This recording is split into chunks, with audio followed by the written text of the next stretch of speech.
સુપ્રભાત વિદ્યાર્થી મિત્રો, કેમ છો? બધા મજામાં ને? તો આપણે વ્યાકરણનો એકમ 1 જોઈ રહ્યા છીએ ને, જેની અંદર આપણે તમારા પાઠ્યપુસ્તકમાં પાના નંબર 30 ઉપર આપેલ છે. વ્યાકરણનો એક ટોપિક છે સંધિ.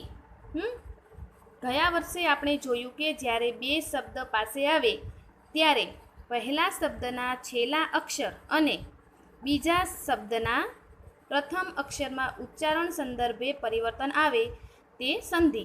એટલે કે સંધિ એ બોલવાનો વિષય છે. હવે તમે સ્વર સંધિ, વ્યંજન સંધિ અને વિસર્ગ સંધિથી પરિચિત છો, જે તમે 9મા ધોરણમાં શીખી ગયા છો ને સંધિનો ટોપિક. તો આમ આપણે પુનરાવર્તન કરીએ. ગયા વર્ષે જોયેલા સંધિના નિયમો યાદ હશે. તમે સ્વર સંધિ, ગુણ સંધિ, યણ સંધિ, અયાદી, વિસર્ગ સંધિ અને વ્યંજન સંધિ જોઈ હતી.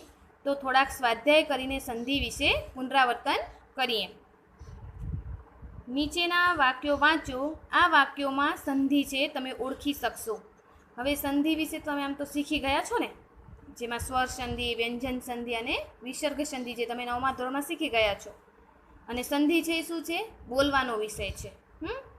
તો આપણે વાક્ય જોઈએ.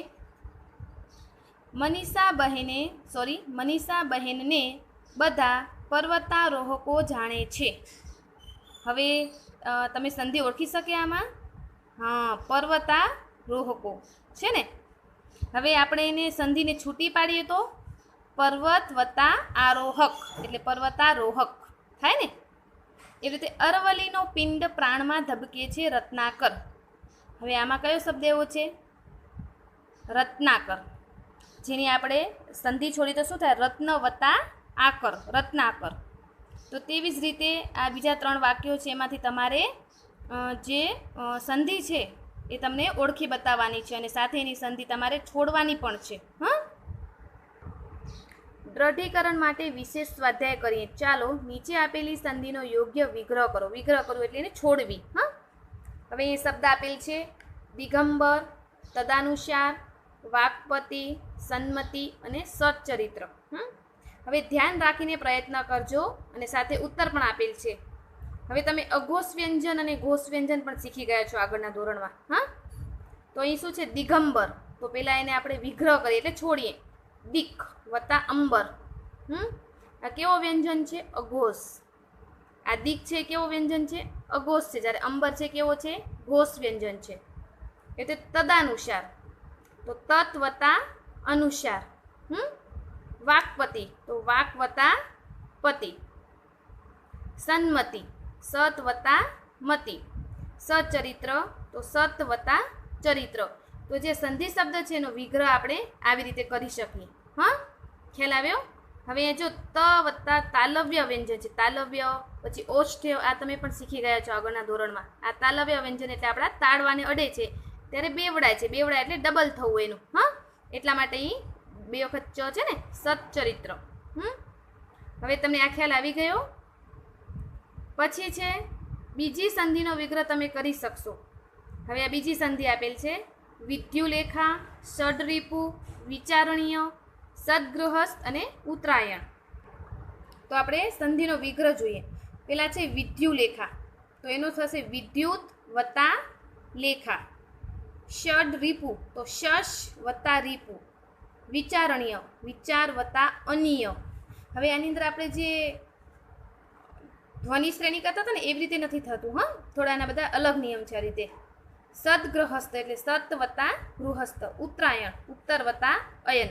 હવે તમે એવું ન કરી શકો કે અહીંયા ઉત્ત વત્તા રાયણ, એવું ના ચાલે. તો તમારે આવી રીતે નિયમ પ્રમાણે જ સંધિનો વિગ્રહ કરવો જોઈએ. હવે તમે આ સંધિ છોડી શક્યા હતા ને, અહીં આપેલ સંધિ વિગ્રહ સાથે જવાબ મેળવીને જુઓ. હવે જવાબ મળે છે. જો તમે વિગ્રહ સાથે નિયમ વિચારવાની અને સમજવાની આદત પાડજો તો જવાબનો તાળો છે એની જાતે તમને મળતો જશે. હવે જો અહીં આપે છે ચાલો તો બીજી રીતે સંધિનો અભ્યાસ કરીએ. નીચે વિગ્રહ આપ્યો છે, તમારે સંધિ કરવાની છે. આ તો એકદમ સરળ છે. જો કે વિગ્રહ કરો થોડું અઘરું પડી જાય, પણ જ્યારે વિગ્રહ કરેલા આપીને આપણે એને સંધિ કરવાની હોય ત્યારે એકદમ સરળ છે. અહીંયા સત વત્તા નારી. તો શું થશે? અહીંયા તાલવ્ય વ્યંજન થાય છે તો સન્નારી થાય ને. પછી વાક બાણ, દિગ અંત, ની વત્તા વિવાદ અને શાળા વત્તા ઉપયોગી. તો આ બધા શબ્દોની સંધિ કરીએ આપણે તો સતનારીનું સન્નારી, પછી વાઘબાણનું વાઘબાણ, દીક વત્તા અંત દિગંત, પછી ની વત્તા વિવાદ તો નિર્વિવાદ, શાળા વત્તા ઉપયોગી શાળાપયોગી. આવી રીતે એનો સંધિ બને. તો તમે આવી રીતે સંધિ જોડી શક્યા ને હવે, અને તમે અગાઉ શીખી ગયા છો એટલે તમને કદાચ જોડતા પણ આવડતી જ હશે. હવે અહીંયા એક રમત આપી છે તમને. અહીંયા સંધિનું એક જૂથ આપવામાં આવે છે. હા, અને તેમાંથી વિગ્રહ સંદર્ભે કયા વિકલ્પની ખોટી સંધિ થઈ છે એ તમારે જણાવવાનું છે. હા, જો અહીં આપેલ છે મનુ વત્તા અંતર બરાબર મન્વંતર.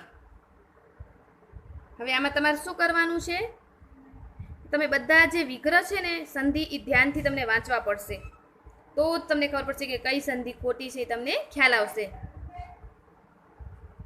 તો આ જે 4 શબ્દ આપેલ છે ને, મનુ વત્તા અંતર બરાબર મન્વંતર, અનુ વત્તા એષણા બરાબર અન્વેષણા, શુ વત્તા અલ્પ બરાબર સ્વલ્પ, અને વન વત્તા ઔષધિ વનૌષધિ. હવે આ 4માંથી 3 સાચી છે વિગ્રહ જે કરેલ છે, જ્યારે એક સંધિ છે ખોટી છે, એ આપણે આમાંથી શોધવાની છે. તો તમને ખ્યાલ આવે છે કઈ ખોટી હશે?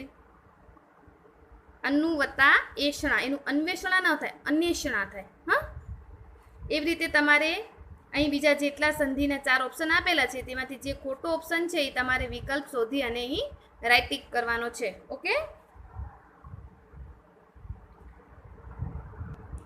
અને સાથે સાથે તમારે આમાંથી જે વિકલ્પ ખોટો છે, જેની સંધિ ખોટી આપેલ છે વિગ્રહ કરેલો, તો એ તમારે સુધારી અને સાથે સાચો પણ લખવાનો છે. હા, તો તમને સાચી એની શું સંધિ વિગ્રહ થાય તમને ખ્યાલ આવે. તો તમને હવે આ સંધિ છે એ સારી રીતે સમજાઈ ગઈ હશે. તમે અગાઉના ધોરણમાં સંધિ શીખીને આવ્યા છો એટલે અહીં બહુ ડીપમાં આપેલ નથી. જે તમે ભણીને આવ્યા છો એ જ અહીં રિપીટ થાય છે. હા, ત્યારબાદ આપણે જોઈશું હવે સમાસ. એ પણ તમે 9મા ધોરણમાં શીખીને જ આવ્યા છો, પણ થોડું અહીં રિપીટ થઈ જાય. આ સંધિ અને સમાસ ને બધા એવું છે કે એના નિયમ બદલે નહીં. તમે 9મા ધોરણમાં શીખીને આવ્યા છો એ જ અહીં નિયમ રહેશે, પણ થોડું આપણે જ્ઞાન છે તાજું થઈ જાય આપણું.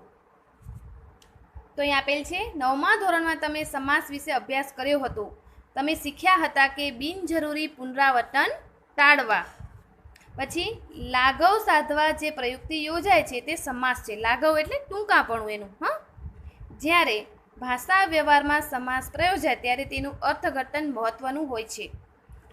એટલે કે સમાસને સમજવા માટે ઉપરથી બહારથી અર્થનું આરોપણ નથી કરવાનું હોતું, પણ તેની રચના વખતે જે વિગતો ટાળવામાં આવી હોય તે અર્થ સમજવાનો હોય છે. આ નહીં મુકાયેલી વિગતોને ફરીથી મૂકવાની ક્રિયાને સમાસ વિગ્રહ કહે છે. સમાસને સમજવા માટે ઓળખવા માટે વિગ્રહ અનિવાર્ય છે. વિગ્રહ કરવો એટલે એને છૂટું પાડવું. તો તમે સમાસના દ્વંદ, તત્પુરુષ, કર્મધારય અને ઉપપદ વિશે અભ્યાસ કર્યો હતો ને? તમને આ સમાસ યાદ છે? તો ચાલો નીચે કેટલાક વાક્યો આપ્યા છે, તેમાંથી દ્વંદ અને તત્પુરુષ સમાસ ઓળખી અને તમને જુદા તારવવાના છે.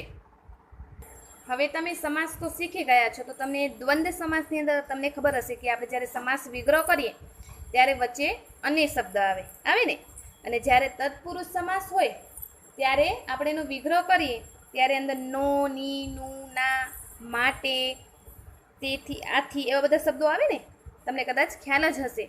તો આપણે જોઈએ 10 રૂપિયે હારો ભાત, એ જ પ્રમાણે બધી ચીજ વસ્તુ. તો અહીં ચીજ વસ્તુ શબ્દ છે ને સમાસ. તો હવે તમે કહેશો કે આ દ્વંદ સમાસ છે. કયો સમાસ છે? સરસ. શું કયો છે? ચીજ વસ્તુને આપણે વિગ્રહ કરી તો ચીજ અને વસ્તુ. તો કયો સમાસ થયો? દ્વંદ. એવી રીતે સૂર્ય મંદિરે ગુજરતો હું ધવલ તેજનો ભૃંગ. અહીં શબ્દ છે સૂર્ય મંદિર. તો સૂર્ય મંદિર છે એ કયો સમાસ છે? સૂર્ય અને મંદિર એવું આપણે એનો વિગ્રહ કરશું તો થશે? યોગ્ય લાગે છે તમને સાંભળીને? નહીં ને? તો સૂર્યનું મંદિર એવું થાય ને આપણે વિગ્રહ કરીએ તો વચ્ચે કયો શબ્દ આવે? નું. એટલે કયો સમાસ થયો? તત્પુરુષ સમાસ. એકદમ એના નિયમ સરળ છે. રિક્ષા ભાડાના જવા આવવાના બીજા 80 રૂપિયા થયા. હવે આ શબ્દ છે રિક્ષા ભાડું. તો હવે રિક્ષા અને ભાડું થશે કે રિક્ષાનું ભાડું? યસ, રિક્ષાનું ભાડું. તો નું તો કયો સમાસ છે? તત્પુરુષ સમાસ. હા, તેવી જ રીતે બીજા બે વાક્ય આપેલ છે, એમાંથી તમારે કયો સમાસ છે એ તમારે શોધવાનું છે. હા, આની અંદર તમારે સામાસિક શબ્દો હોય ને એ ઓળખવા પડે. જો આપણે જોઈએ ને અહીંયા તો 10 રૂપિયે, તો 10 અને રૂપિયા એવું પણ એનું આપણે વિગ્રહ કરીએ તો ન થાય, કોઈ અર્થ ન નીકળે. 10ના રૂપિયા, 10ની રૂપિયા એવું આપણે કાંઈ પણ કરીએ તો એનો વિગ્રહનો કાંઈ અર્થ નીકળે છે શબ્દનો? નહીં ને. એટલે હારો ભાત, તો હારો અને ભાત, હારનો ભાત એવું કોઈ અર્થ નીકળતો નથી. તે એ જ પ્રમાણે બધી, તો એમાં આપણે દ્વંદ્વ સમાસ અને જે સામાસિક તત્પુરુષ સમાસના જે હોય ને શબ્દો વચ્ચે આપણે જે મૂકીએ છીએ, અને તેથી, નું, નો, ના એ રીતે, તો એ આપણે મૂકતા એ વાક્યનો શબ્દનો કાંઈ અર્થ નથી નીકળતું. એટલે આપણે ખબર પડી જાય કે આ બધા સામાસિક શબ્દ નથી, પણ કયો શબ્દ છે? ચીજ વસ્તુ, જેને આપણે ગોઠવશું તો બનશે ને, ચીજ અને વસ્તુ એવી રીતે. તો તમારે એવી રીતે સામાસિક શબ્દ પણ પહેલાં ઓળખવાના, અને પછી કયો સમાસ છે એ તમારે ઓળખવાનો. હવે અહીંયા આપેલ છે કે નીચેના વાક્યો વાંચો અને તેમાં રહેલા સામાસિક શબ્દોને ઓળખી અને તેનો વિગ્રહ કરીને ઓળખાવો. હા, વિગ્રહ કરવાનો છે તમારે, પછી ઓળખવાનું છે. તો અહીં સૌથી પહેલાં તમારે સામાસિક જે શબ્દ છે એ તમારે ઓળખવાનો છે. જેમ કે જે વ્યક્તિ દાવપેચ રમે અને છળ કપટમાં રાચે તેનું શરીર સાવ નિરોગી ન રહી શકે. હવે આની અંદર બે શબ્દ છે સામાસિક શબ્દ. એક તો દાવપેચ, હા, જો જે વ્યક્તિ પછી રમે અને આ કોઈનું થતું નથી, અને બીજો શબ્દ છે છળ કપટ. તો પહેલાં આપણે આ જે સામાસિક શબ્દ છે એ ઓળખ્યા. હવે આપણે એનો વિગ્રહ કરવાનો છે. તો દાવપેચ, તો દાવનો પેચ એવું થશે? યોગ્ય લાગે છે તમને? નહીં ને. તો શું થશે? દાવ અને પેચ. તો અને શબ્દ આવ્યો એટલે કયો સમાસ બન્યો? યસ, દ્વંદ્વ સમાસ.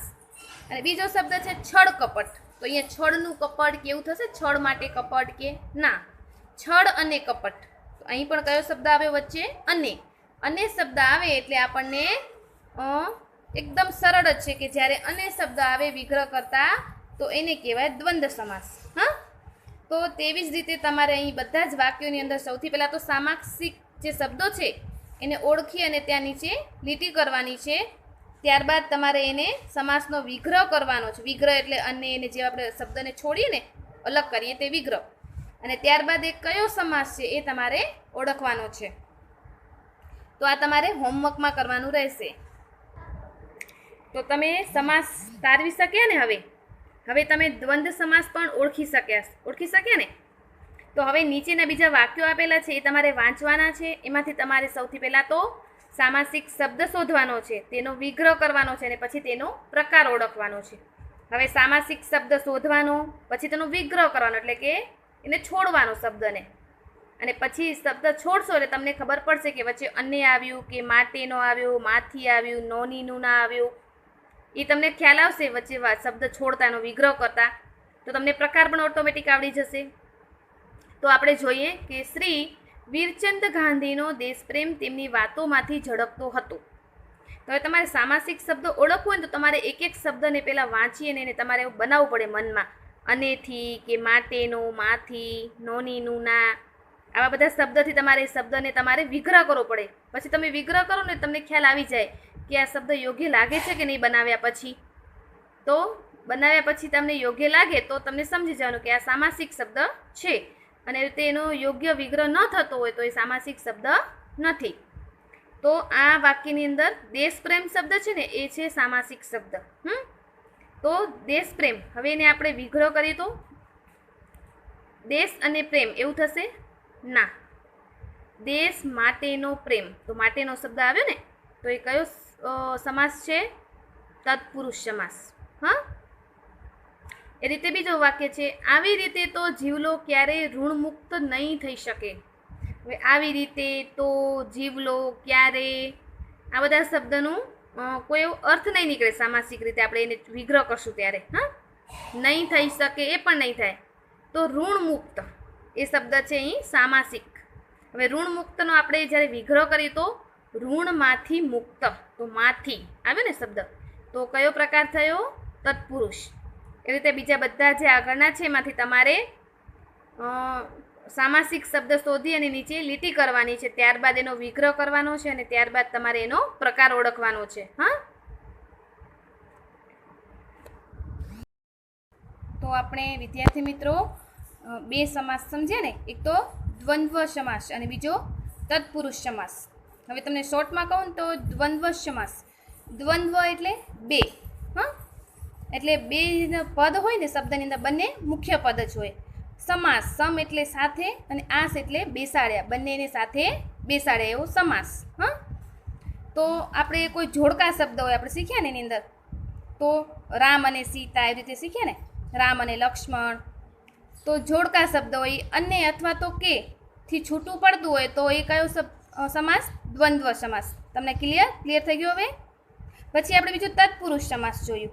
તો તત્પુરુષ સમાસની અંદર આપણે જે શબ્દને છૂટો પાડીએ ત્યારે નો, ની, નું, ના, થી, વડે આ બધાથી છૂટું પડે તો એ બન્યો તત્પુરુષ સમાસ. હા, જેમ કે આપણે કંઈ ઈશ્વર નિર્મિત, તો આપણે એને વિગ્રહ કરીએ ત્યારે ઈશ્વરથી નિર્મિત, તો વચ્ચે થી છૂટું પડ્યું ને.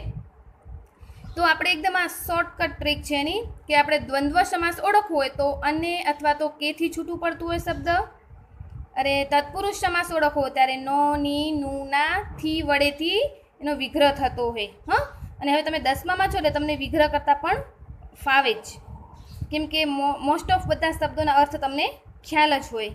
હવે ત્યારબાદ આવશે મધ્યમ પદલોપી સમાસ. હા, હવે મધ્યમ પદલોપી, મધ્યમ એટલે વચ્ચેનું, અને પદ એટલે જે શબ્દ હોય તે પદ, અને લોપી લોપ થવું, એનો ગાયબ થવું. તો મધ્યમ પદલોપી શબ્દ જેવો છે કે આપણે એ સમાસને છૂટું પડીએ ને ત્યારે વચ્ચેનું જે પદ હોય ને એ ગાયબ થઈ જતું હોય. જ્યારે આપણે વિગ્રહ કરીએ શબ્દનો ત્યારે આપણને ખ્યાલ આવે કે આ કયો સમાસ છે. હા, તો જો આપણે ફક્ત નો, ની, નું, ના, માં, થી, માટે આ બધા શબ્દો ઉમેરીને તો તત્પુરુષ સમાસ થઈ જાય, એવું છે મધ્યમ પદલોપી. પણ જો આપણે એનો યોગ્ય અર્થ મેળવવા વિગ્રહ કરતી વખતે વચ્ચે આપણે બીજું પદ ઉમેરીએ, અન્ય પદ આપણે એમાં ઉમેરીએ તો એ સમાસ કયો સમાસ બની જાય? મધ્યમ પદલોપી સમાસ બની જાય. કારણ કે આ સમાસની રચના કરવા માટે મધ્યના એટલે કે વચ્ચેના પદનો આપણને લોપ કરવો પડે છે. લોપ કરવો એટલે ગાયબ કરવો પડે છે. હવે જો આપણે અહીંયા જોઈશું ને, ઉદાહરણ આપેલ છે, આપણે આમ શોર્ટમાં જોઈને તો મધ્યમ પદલોપી સમાસ એટલે કે શબ્દનું છૂટું પાડતા લંબાણપૂર્વક છૂટું પડે. હવે આપણે આ શબ્દને આપણે વિગ્રહ કરીએ અને છૂટું પાડીએ ત્યારે એનો જે વિગ્રહ થાય ને બહુ લંબાણપૂર્વક છૂટું પડે. આમ જ્યારે આપણે દ્વંદ્વ સમાસમાં કેમ ફક્ત નાનું જેવું છૂટું પડતું ને, અને કે આવે શબ્દ એવી રીતે તત્પુરુષ સમાસમાં નો, ની, નું, ના આવે ને છૂટું પડતું, જ્યારે મધ્યમ પદલોપી સમાસની અંદર એનું છૂટું પાડે ને તો એનું લંબાણપૂર્વક છૂટું પડે. તો જો અહીં ઉદાહરણ આપેલ છે કે ભાડા ખત. હવે આપણે એનો વિગ્રહ આમ કરીએ તો ભાડા નો ખત. હવે નો, ની, નું, ના આવે એટલે તત્પુરુષ સમાસ થઈ ગયા ને.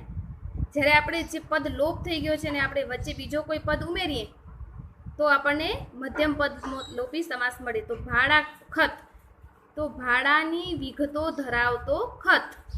તો આપણે વિગતો ધરાવતો એ ગાયબ થયેલો પદ આપણે વચ્ચે વિગ્રહમાં ઉમેર્યો ને તો એ બની ગયો મધ્યમ પદલોપી સમાસ. એ રીતે આપણે બીજા જોઈએ, વર્તમાન પત્ર શબ્દ છે, તો વર્તમાન આપનાર પત્ર. તો આપનાર વચ્ચે આપણે પદ લોપ થઈ ગયો હતો ને આપણે જ્યારે વિગ્રહ કરે તો એનું લાંબુ બન્યું ને, છૂટા લંબાણપૂર્વક એનું છૂટું પડ્યું ને, તો એ બન્યો મધ્યમ પદલોપી સમાસ. એવી રીતે હોય બીજું અગરબત્તી. અગરમાંથી બનાવવામાં આવતી બત્તી, તો એનું આપણે છૂટું કરીએ ત્યારે લંબાણપૂર્વક છૂટું પડે છે ને. આની અંદર કોઈ એવા નો, ની, નું, ના, અને કે આવા કોઈ શબ્દો આવતા નથી પર્ટિક્યુલર, પણ જ્યારે આપણે એનો વિગ્રહ કરીએ ને ત્યારે એનું વિગ્રહ લાંબુ છૂટું પડે છે, લંબાણપૂર્વક છૂટું પડે છે. જેમ કે કન્યા કેળવણી, તો કન્યા માટેની કેળવણી, તો આ તો સીધો તત્પુરુષ સમાસ જેવું થઈ જાય, માટે આવી જાય એટલે. તો આપણે જ્યારે એને એનું જે લંબાણપૂર્વક વિગ્રહ થાય ને તો કન્યાને ધ્યાનમાં રાખીને અપાતી વિશિષ્ટ કેળવણી. જો આપણે એને મધ્યમ પદલોપી સમાસને વિગ્રહ કર્યો તો કેટલું લંબાણપૂર્વક થયું એનું. તો આ એનું ધ્યાન રાખવાની બાબત એ છે આમાં. મિલ મજૂર, તો મિલમાં કામ કરતો મજૂર. વચ્ચેના પદ છે એ બધા લોપ થઈ ગયા છે. જ્યારે આપણે વિગ્રહ કરી ત્યારે આપણને વચ્ચેના શબ્દો મળે.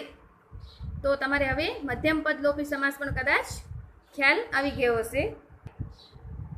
તમને થશે કે બધા સમાસનું આવું જ થાય તો પછી તત્પુરુષ સમાસ છે જ નહીં. જો આપણે ઉપર જોયું ને તો આ તત્પુરુષ સમાસ લાગે છે, જ્યારે અહીં મધ્યમ પદ લોપી લાગે છે ને. તો બધામાં વચ્ચે એક શબ્દ ઉમેરી દો એટલે મધ્યમ પદ લોપી થઈ જાય. આપણે ઉમેર્યો ને અહીંયા બધે જો મિલનો મજૂર, તો અહીંયા કામ કરતો શબ્દ ઉમેર્યો તો એ મધ્યમ પદ લોપી સમાસ થઈ ગયો. પણ એવું નથી. જો તત્પુરુષ સમાસમાં તમે ઈચ્છો તો પણ વચ્ચે શબ્દ નહીં ઉમેરી શકો, અને કદાચ ઉમેરશો તો એ યોગ્ય નહીં હોય. સાચી વાત છે. જો આપણે તત્પુરુષ સમાસની અંદર આવે વચ્ચે કોઈ પદ નહીં ઉમેરી શકી અને આપણી રીતે આપણે ઉમેરવા જશું ને તો એ યોગ્ય નહીં કહેવાય વ્યાકરણની રીતે. જો અહીંયા ઉદાહરણ આપેલ છે મૂડી રોકાણ, તો મૂડીનું રોકાણ. હવે તમે બીજા શબ્દો ઉમેરી જુઓ, તમને શું લાગે છે? કોઈ એવા શબ્દ તમે ઉમેરી શકશો એમાં? તમે આ વાક્યમાં પ્રયોગ કરી જુઓ એટલે તમને ખ્યાલ આવશે.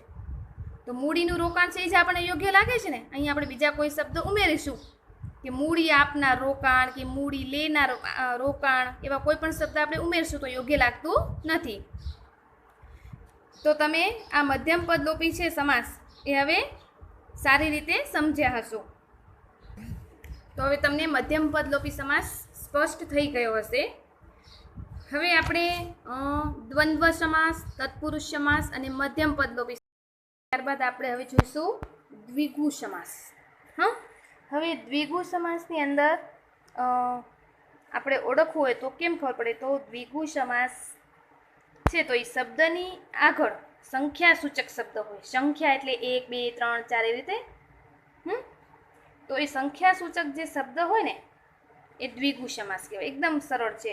જેમ કે આપણે કંઈ નવરાત્રિ, તો આગળ 9 આવે છે ને, એનું પૂર્વ પદ કેવું છે? સંખ્યાવાચક છે ને.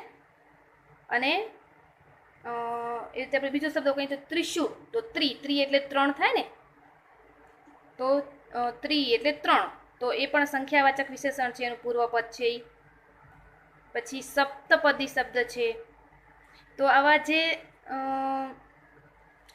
આપણે જેમ કે પૂર્વપદ જ્યારે સંખ્યાવાચક વિશેષણ હોય ને ત્યારે તેને દ્વિગુ સમાસ કહેવાય. ખબર પડી? જો હવે આપણે ઉદાહરણમાં પણ આપેલ છે શબ્દો જોઈએ ને, તો ત્રિકોણ, ત્રિ એટલે 3 કોણનો સમૂહ. પછી પંચાંગ, પંચ અંગનો સમૂહ. ષડ દર્શન, ષડ એટલે 6, આપણે સંસ્કૃત ભાષામાં ષડ કહીએ ને 6 ને, તો ષડ દર્શન એટલે 6 દર્શનનો સમૂહ. પછી સપ્તપદી એટલે 7 પગલાં, જે સાથે ચાલવાની વિધિ હોય તે. અને અષ્ટદિશા એટલે 8 દિશાનો સમૂહ. તો આ જ્યારે પૂર્વપદ સંખ્યાવાચક હોય, પૂર્વ એટલે આગળનું, ખબર છે ને, તો પૂર્વપદ સંખ્યાવાચક વિશેષણ હોય ત્યારે એને દ્વિગુ સમાસ કહે છે. તો અહીંયા આપણે જોયું ને 3, 5, 6, 7, 8 આ બધા સંખ્યાવાચક વિશેષણ છે. તો હવે આપણે આગળના જો વાક્ય જોઈએ તો તેમાં દ્વિગુ સમાસ પ્રયોજાયેલો છે. હવે તમારે આમાં દ્વિગુ સમાસ છે જે પ્રયોજાયેલો છે એને ઓળખી અને તમારી બાજુમાં લખવાનો છે. તમે ચાતુર્માસમાં ઘરે રહો અને પ્રભુ ભજન કરો. હવે આમાં સંખ્યાવાચક વિશેષણ કયું છે? ચાતુર્માસ. ચાતુર એટલે 4. તમને નવરાત્રિમાં ગરબા રમવા જવાનું ગમે. નવરાત્રિ 9 છે એ શું છે? સંખ્યાવાચક વિશેષણ છે ને, અને એનો પૂર્વપદ પણ છે. સીતાજીને પંચવટીમાં રાખવામાં આવ્યા. પંચ એટલે 5. તો આ બીજા જે વાક્યો છે એમાંથી તમારે દ્વિગુ સમાસ શોધીને અહીં લખવાનો છે. તો હવે તમને ખબર પડી હશે. ચાતુર્માસ એટલે 4 માસનો સમૂહ. પછી નવરાત્રિ એટલે નવરાત્રિનો સમૂહ. પછી પંચવટી એટલે 5 વળનો સમૂહ. એવી રીતે અહીં કયો છે? ત્રિશૂળ એટલે 3 શૂળનો સમૂહ. એવી રીતે પંચેન્દ્રિય 5 ઇન્દ્રિય. તો દ્વિગુ સમાસ છે એકદમ સરળ છે. હવે તો તમને સમજાઈ ગયું ને કે સમાસની વિશેષતા તમને ખબર પડી ગઈ ને કે હવે સંખ્યાવાચક હોય તે હંમેશા શું કરે? સમૂહનો નિર્દેશ કરે છે. જો બધા પંચ ઇન્દ્રિય તો 5 ઇન્દ્રિયનો સમૂહ. અને આ સમાસ છે એ શું છે? પોતે એક વચનમાં જ પ્રયોજાય છે. પંચેન્દ્રિય એટલે એક વચન થયું ને, એટલે સમૂહવાચક સંજ્ઞાની જેમ જ. હવે દ્વિગુ સમાસ સમજાઈ ગયો. તો હવે એ વિચારો કે દશાનંદ દ્વિગુ કહેવાય કે નહીં? તમને શું લાગે છે? દશાનંદ, દશા એટલે 10 થાય અને આનંદ એટલે મસ્તક થાય એમ. તો આપણે એનો જો સંધિ વિગ્રહ કરીએ તો આ રીતે થાય ને કે દશાનંદ તો આનંદ એટલે 10 વત્તા આનંદ, દશાનંદ. હવે દશાનંદનો મતલબ શું થાય? 10 મસ્તકનો સમૂહ એવું કહી શકાય દશાનંદ એટલે. કોઈ વર્ગમાં 10 જણા બેઠા હોય ત્યાં તમે કહી શકશો કે આ વર્ગમાં દશાનન છે? ન કહી શકીએ. કહી શકીએ આપણે? ન કહી શકીએ, કારણ કે આપણે દશાનનનો અર્થ પહેલેથી ખબર જ છે કે 10 માથાનો સમૂહ, અને એ વ્યક્તિ કોણ હતા આપણા મગજમાં ફરતું જ હોય છે. એટલે જે દશાનન શબ્દ છે ને દ્વિગુ સમાસ નથી, ભલે અહીં સંખ્યાવાચક શબ્દ આવે છે તો પણ, કારણ કે જેનો પહેલો શબ્દ પૂર્વપદ સંખ્યાવાચક વિશેષણ હોય તે બધા જ દ્વિગુ સમાસ હોય તે જરૂરી નથી, એવો પણ નિયમ છે. જનરલી હોય જ છે આગળ બધા શબ્દો એવા, પણ અમુક શબ્દોને આવા બાદ કરતા એ લોકો આ બધા દ્વિગુ સમાસમાં નથી આવતા. આમ જોઈએ તો દશાનન એટલે આપણા મગજમાં છે જ કે દશાનન 10 માથાવાળું વ્યક્તિ કોણ હતું? તો રાવણ. જો અહીંયા છે ને, તો દશાનન કહેતા તમારા મનમાં કયો અર્થ આવ્યો? કયો શબ્દ આવ્યો? રાવણ. શા માટે? કારણ કે તમે એનો અર્થ સમજો છો. જેના 10 માથા છે તે દશાનનનું આપણે વિગ્રહ કરીએ તો જેના 10 માથા છે તે દશાનન. બરાબર? તો તમે જુઓ, અત્યાર સુધીના સમાસ કરતાં અહીં કંઈક જુદું છે ને. તમે જ્યારે ચીજ વસ્તુ સમાસ પ્રયોજો છો ત્યારે સંદર્ભમાં ચીજ અને વસ્તુ બંનેની વાત કરો છો. તમે જ્યારે દેશ પ્રેમ સમાસ પ્રયોજો છો ત્યારે પ્રેમની વાત કરો છો, દેશના સંદર્ભમાં પણ વાત કરો છો. જ્યારે દશાનન કહો છો ત્યારે 10ની વાત છે ન આનંદ મસ્તકની. હવે આ સમાસને ઓળખવાની સૌથી સરળ રીત છે તેનો પ્રયોગ. આપણે પ્રયોગ એટલે કે એને વિગ્રહ કરીએ ને તો જ આપણને ખ્યાલ આવે. આ સમાસ એવો છે કે જે હંમેશા વિશેષણ તરીકે જ આવશે. હવે જો તેના ઉદાહરણ જોઈએ તો આ વિભાગ બાબતનો તમને ખ્યાલ આવશે. નીચેના વાક્યો વાંચો અને તેમાંના સામાસિક શબ્દ પર વર્તુળ કરો. હવે તમારે અહીં એ જ વખતે ધોધમાર વરસાદ તૂટી પડ્યો. હવે ધોધમાર, ધોધ જેવો માર, એવું થાય ને વિગ્રહ કરીએ તો આપણે. તો તમને આ પછી બીજું વાક્ય છે, વહાણમાં 6-7 બંદૂકધારી આરબો હતા. બંદૂકધારી, બંદૂકને ધારનાર. પછી મેદનીએ ગગનભેદી નાદ કર્યો. ગગનભેદી એટલે ગગનને ભેદનાર. પછી ઘોંઘાટ અને કર્ણપ્રિય સંગીત વચ્ચે કોઈ ભેદ જ નહીં. કર્ણપ્રિય એટલે કર્ણ અને પ્રિય. પછી સૌએ એકમેકની સામે ચિંતાતુર નજરે જોયું. ચિંતાતુર એટલે ચિંતાથી આતુર. હવે આ બધા તત્પુરુષ ઉપપદ કે કર્મધારય જેવા તમને સમાસ લાગ્યા ને, પણ જો આપણે એનો પ્રયોગ જોશું તો આપણે ખ્યાલ પડશે. ચિંતાતુર. હવે આપણે એનો જો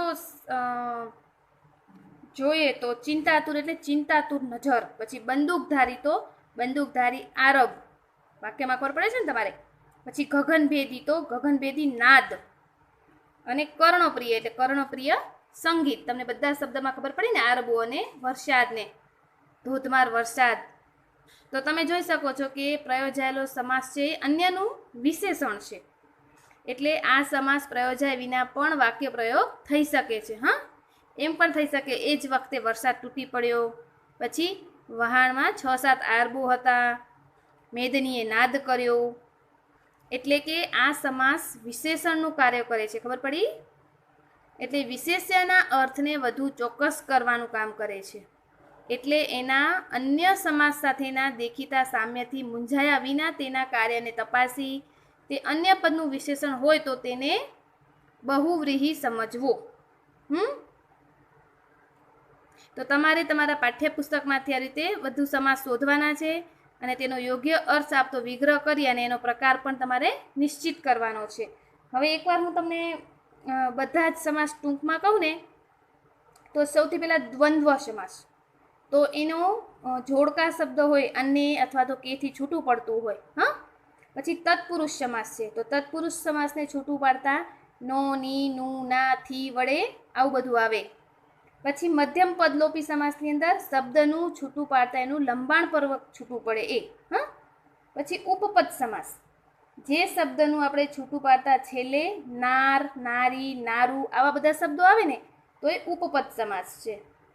જેમ આપણે કહીએ કે મનોહર, તો મનને હરી લેનાર, નાર આવ્યું ને પાછળ લેનાર. તેવી જ રીતે પછી કર્મધારય સમાસ. તો કર્મધારય સમાસ છે એ શબ્દનું છૂટું ના પડે, અથવા તો શબ્દ કાં તો છૂટો જ ન પડે ને, અથવા છૂટો પડતો હોય તો રૂપી, એવો, જેવો આવા પ્રત્યય વડે છૂટું પડે. અથવા તો કોઈ શબ્દની આગળ મહા લખેલું હોય, જેમ કે ચરણ કમળ, તો ચરણ રૂપી કમળ. મહાપુરુષ તો આગળ મહા, તો એ કયો છે? કર્મધારય સમાસ. પછી દ્વિગુ સમાસ છે તો એ શબ્દની આગળ સંખ્યાસૂચક શબ્દ હોય. પછી બહુવ્રીહી સમાસ, તો બહુવ્રીહી સમાસ છે એ શબ્દનું છૂટું પાડતા જે છે તે આવું વાક્ય હોય ને એ, જેમ કે આપણે એમ કહીએ સુખાંત, તો એને આપણે જ્યારે વિગ્રહ કરીએ તો જેના અંતે સુખ છે એવું, તો પેલો અક્ષર જે આવ્યું, પછી વચ્ચે સુખ, પછી છે, પછી તેવું, જેના અંતે સુખ છે તેવું સુખાંત. તો આ બધા બહુવ્રીહી સમાસ. તો તમને આ બધા જેટલા સમાસ છે તમને સારી રીતે સમજાઈ ગયા હશે. Okay, thank you.